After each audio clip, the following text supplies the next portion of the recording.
Може ли да им веруваме на светските мапи? Сигурно во посебно време сте чуле дека мапата која знаеме доставно е всушност погрешна и дека големината на континентите е несоодветно прикажана. Но зошто е тоа така? Верноста на прикажување на објективната земјина површина на картографски материјал е зависна од размерот на прикажување. Тоа значи, земјата како небесно тело е со топчеста форма. Таа топчеста форма, ако се намали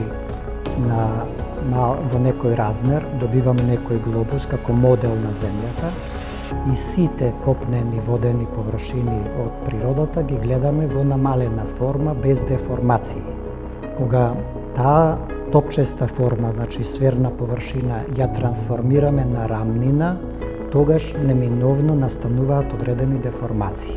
Гренланд, иако е 14 пати помал од Африка, е прикажан како цел континент, а на некои мапи доминира Европа, иако е многу помало од Азија, додека на други доминираат САД или Русија со нивната површина.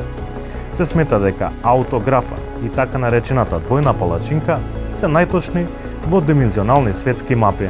Има конформни проекции каде што се задржуваат аглите да бидат точни, а не мора да бидат точни површините.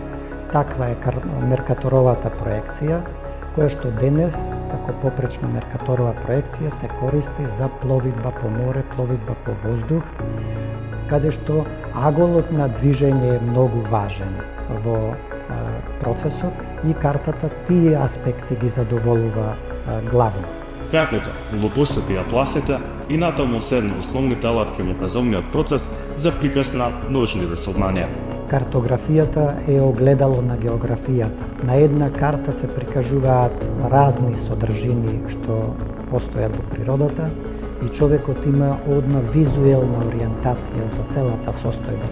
Без географското, картографското образование, навистина културолошки светот би заостанувал на многу ниско ниво.